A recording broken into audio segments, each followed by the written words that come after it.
Olá, meu nome é Vanessa Santana. Meu nome é Joyce Caetano. Meu nome é Kathleen de Souza. Nós somos alunas de Pedagogia da Univesp, Universidade Virtual do Estado de São Paulo. Estamos aqui para falar um pouco sobre diversidade de gêneros, no contexto de espaço e lugar, tempo e espaço, dentro da geografia e história. E vamos iniciar falando um pouco sobre como era a escola antes e como a escola vem evoluindo com o decorrer dos anos, como era a escola antigamente, como ela se compunha. Ela era composta basicamente por meninos, né? Antigamente a escola só tinha meninos, né? E não eram qualquer menino também, eram meninos de elite, né? Da classe econômica mais poderosa da época, que tinham a oportunidade do estudo. As meninas, mesmo que fossem da elite, elas não tinham oportunidade de estudar, elas deveriam ficar em casa. Com o passar do tempo, elas também tiveram essa oportunidade de estar sendo inseridas na escola, porém tinham escolas para meninos, escola para meninas, separados, e as meninas não viam aquele mesmo conteúdo que os meninos tinham acesso.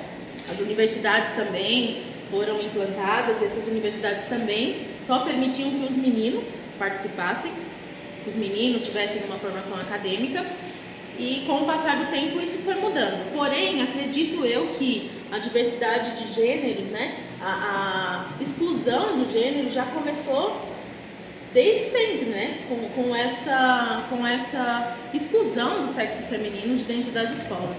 A escola, acredito eu, que seja um lugar de inclusão, de receber todo mundo e ensinar aquele conteúdo, seja para o sexo feminino ou para o masculino, e dentro desse contexto é que nós estamos estabelecendo essa diferença, né, que vem caracterizada desde sempre de exclusão, de discriminação, onde a mulher era o sexo frágil e os homens que deveriam assumir um papel majoritário na sociedade. E então aí vem desde um lugar onde era para se agregar, para se incluir, acabou que veio isso enraizado até hoje. Acredito eu que talvez hoje ainda temos reflexos disso dentro de uma sala de aula, quando, por exemplo, um menino quer brincar com os brinquedos que supostamente a sociedade determina que é de menina e vice-versa. Então ali a gente já encontra uma repressão, uma exclusão, porque a sociedade determina o que é de homem e o que é de mulher. Dentro desse contexto, eu quero trazer uma breve explicação de sexo e gênero. O sexo é tudo que se relaciona com as nossas características físicas, né? Biológicas. As meninas com seios, com um quadril mais largo, os meninos com barba, uma musculatura, enfim. E o gênero é aquele estereótipo que a sociedade de cada cultura construiu ao longo da história para homens e mulheres. Então, a sociedade vem desde sempre, em diversas culturas, seja no Brasil ou em outros países, ou às vezes dentro do Brasil mesmo, não é mesmo? Em outros estados, cada cultura ali estabelece o que é de menino, o que é de menina, não é verdade? As regiões, né, acabam diferindo bastante. Num exemplo de países, aqui no Brasil, todas nós mulheres usamos saias. Né? É um estereótipo que a sociedade impôs, que são para as mulheres as saias. Na Escócia, os homens usam saias, né? Sim. Já é algo que foi estabelecido que não é só para o sexo feminino, também o masculino usa saia. Então, essa é a diferença básica. O sexo é aquilo que nós já nascemos. São as nossas características físicas, né? As condições biológicas. E o gênero é o estereótipo que toda a sociedade vem construindo desde então até hoje, dizendo que saia e que boneca é de menina e que a bola de futebol e, sei lá, chuteira é do menino. Dentro dessa visão é que se estabelece preconceito hoje em dia. E esse é um tópico bem complicado que a gente tem estudado bastante, o preconceito, a exclusão dentro de uma sala de aula, quando os meninos, por algum motivo, resolvem fazer algo que a sociedade determinou, que é do gênero feminino, e vice-versa, não é mesmo? E ao longo desse curso, nós também trabalhamos os temas dentro do espaço, do tempo. E do tempo quê? Ao longo do tempo ocorreram as transformações na sociedade, né? E essas transformações trouxeram um conceito de gênero cada vez mais claro, e isso ajuda no combate ao preconceito. E a questão do espaço é a respeito do sujeito que sofre esses preconceitos, se ele possui esse espaço dentro da sociedade. Se a sociedade ela está preparada para receber as diferenças, se essas pessoas conseguem se relacionar, conseguem conviver de maneira harmônica, sem ser excluídas, sem ser levadas à margem da sociedade, né? E a escola ela tem justamente esse papel muito importante de conseguir incluir esse sujeito dentro da sociedade, porque ela trabalha com crianças e desde o ensino infantil ela pode trazer esse conceito de uma maneira lúdica, de uma maneira simples, para que as crianças já cresçam atendendo essa questão, né? Essa questão a respeito do preconceito, para que elas consigam aceitar as diferenças, aquilo que elas não são acostumadas às vezes a ver em casa, elas vão ver na sociedade, para que elas consigam respeitar e não excluir o outro, mas acolher com amor sempre. E o professor ele tem esse papel fundamental, né? Porque ele é o mediador dessa educação, desse conhecimento. Então, um professor que ele é bem trabalhado, ele é bem preparado, ele tem acesso a esse conhecimento, ele consegue passar isso para as crianças, né? E justamente para uma classe de 5º ano, que é a nossa proposta, de conseguir absorver esse conhecimento de uma maneira simples, de uma maneira clara, e combatendo esse preconceito e trazendo respeito dentro do ambiente escolar. E como um todo, essas crianças irão crescer, irão se tornar cidadãos e vão levar isso também para o contexto dentro da sociedade. É importante, nós como futuros docentes, nós sermos os mediadores do respeito dentro da sala. Então nós temos que a criança do 5º ano, ela vai chegar aqui numa fase difícil, porque ela está deixando de ser criança e começando a entrar na adolescência. E aí que surgem os bullying, que eles já começam a entender que aquilo não é legal, alguns acham legal, outros não. Então é importante o professor ser mediador nessa parte do respeito. Enfatizar que perante a lei todos somos iguais, mas biologicamente, esteticamente, todos somos diferentes. Está aí que está a graça. Então, como futuros docentes, passar para as crianças do 5º ano de uma forma lúdica e de uma forma também buscar na história do nosso país. Então, para valorizar a nossa cultura, nós podemos buscar na história, livros, pessoas que lá atrás tiveram representatividade, uma forma também, através da música. As pessoas, através da música, lá atrás, vencendo barreiras, vencendo preconceitos, através de filmes, pode ser filmes infantis, como por exemplo o filme da Disney, o Shrek, que mostra, que sai quebrando os padrões, sai mostrando que nem tudo que aquilo que é certinho é o correto. Aquele que é diferente, ele é excluído da sociedade, mas ele tem algo bom. Então nós temos que mostrar isso para os nossos alunos. Dessa forma, podemos também, através da literatura, pegar vários escritoras e trabalhar isso com as crianças, a importância de respeitar o outro, a importância de mostrar que o outro tem algo de bom. Você pode deixar uma coisa boa no outro e o outro pode deixar uma coisa boa em você. Então, trabalhar isso de uma forma sutil, de forma que as crianças sintam-se valorizadas do jeito que são e também que elas entendam que o que está do lado dela, aquele que está de um lado e do outro, também tem sentimentos, também pode se ofender com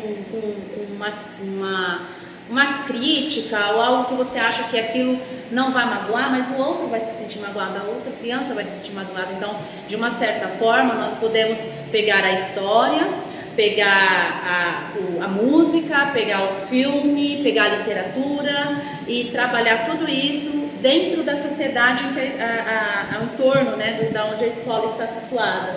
Porque dentro até da própria família, eles sabem que o tio é de um jeito, o pai é de outro.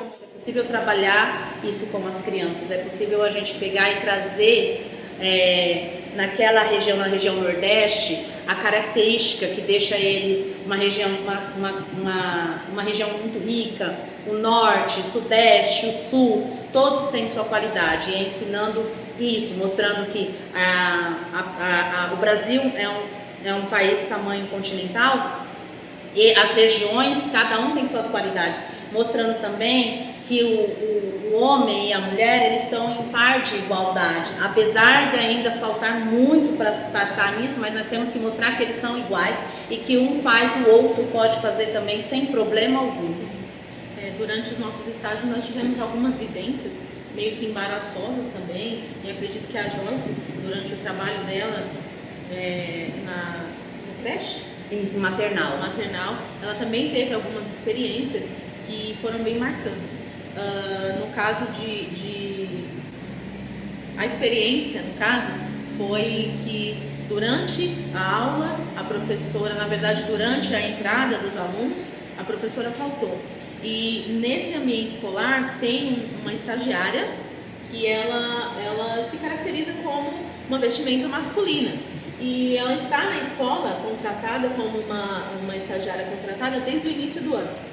Então ali ela já desenvolveu toda uma amizade com as crianças, principalmente com os meninos.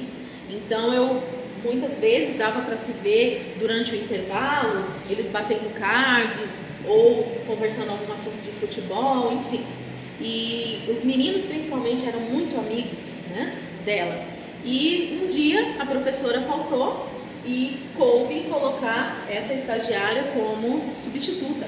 E durante a escrita do cabeçalho na lousa, tem uma parte onde os alunos devem colocar os seus nomes e uma parte onde a professora deve colocar o seu nome ou o professor.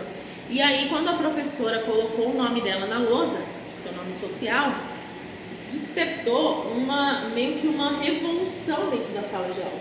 Porque os meninos não conseguiam conceber que aquele cara tão legal, que batia cartas com eles, era uma menina. Então começou-se a perguntar uns para os outros, mas como assim? O nome do tio é fulana? Né? Então é algo que, às vezes em casa, eles já são ensinados de uma maneira, esse assunto, e aí quando chega no ambiente escolar, pelo não esclarecimento, né? Por a escola acabar se omitindo a esse assunto, muitas das vezes, eles não têm conhecimento, e acaba aqui criando situações meio embaraçosas, né? E aí até ela explicar que realmente o nome dela era um nome feminino e que ela resolveu se caracterizar de uma maneira, de um gênero masculino, né? Como a sociedade vê um gênero masculino caracterizado. Ela explicou essa situação, eles entenderam, mas era visível a decepção no rosto, principalmente dos meninos. Então, assim, eu acredito que quando a gente ensina, o conhecimento liberta. Não é mesmo? Então, se eles já estivessem trabalhando esse assunto desde o primeiro ano, né, ou desde o maternal, como é o caso da Joyce trabalha, acredito eu que talvez eles não agiriam com tanto espanto, né, a situação. Acredito que a Joyce também já teve alguma vivência parecida? As crianças lá, elas já falam. Se uma menina pega um carrinho, eles já ficam bravos, porque ela é menina, por que ela pegou o carrinho? E aí eu explico, eu falo, não, os brinquedos são para todos. Ela pode ser uma motorista, ela pode querer dirigir um carrinho de Fórmula 1 quando ela crescer, por que não? E se o menino também pega a boneca, pega a panelinha, as meninas criticam, isso é brincadeira de menina. E aí eu falo, mas se ele, quando crescer, quiser ser cozinheiro, ele tem que treinar, então... E já aconteceu de pais, na hora de buscar os filhos, né, ver o menino brincando com panela, e o pai já ficou muito bravo, falou, por que você está brincando com isso?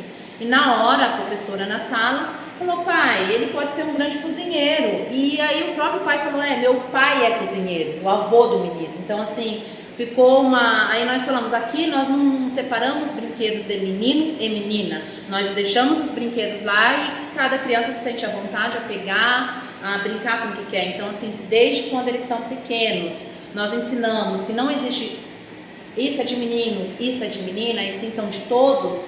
Quando chega no 5º ano, não tem esse constrangimento, porque para eles já vai ser uma coisa natural. A pessoa, ela tem o direito de escolher o que ela quer ser, ela tem o direito de escolher com o que ela quer brincar, ela tem o direito de escolher como ela quer viver. E é essa forma que nós queremos passar para as crianças a partir do 5º ano e mostrar através da história qual foi a luta das pessoas para chegar como nós estamos hoje. E ela deve ser respeitada sempre por isso, né? O propósito do trabalho, do tema, não é agravar ninguém, não é trazer uma ruptura dos valores das famílias.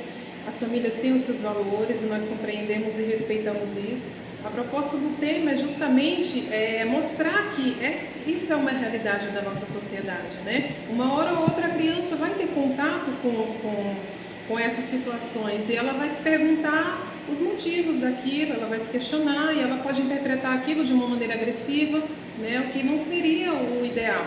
Então a proposta é justamente levar o tema para que elas conheçam, para que elas entendam que isso é uma realidade da vida delas, que elas vão passar por isso, que elas podem ter os valores dela e que isso não deve agravar ninguém, ao contrário, que ela tem que aprender a respeitar aquilo que é diferente, a trazer a inclusão, a não excluir ninguém por ser diferente, né? Essa é a proposta da escola, essa é a proposta do curso, essa é a proposta que nós temos que levar aonde quer que nós vamos, respeitar a todos da maneira que eles são, né? Sim, eu acho que é isso. Nos despedimos aqui, agradecemos, né, a todos os depoimentos, enfim, e agradecemos à universidade pela oportunidade de estar tratando um tema e nos aprofundar em algo tão complexo que também nos acrescentou, né, como seres humanos, nos esclareceu muitas dúvidas e quebrou alguns paradigmas até, né, nos fazendo também crescer e saber mais sobre as diferenças, saber como lidar com uma situação dessa dentro de uma sala de aula, por mais que ainda não atuemos dentro de uma unidade escolar, mas acredito que seremos docentes bem melhores por conta de poder estar pesquisando e aprofundando nesse tema que realmente uma hora ou outra nós teríamos que abordar, né? Então, agradecemos e até a próxima. Até a próxima.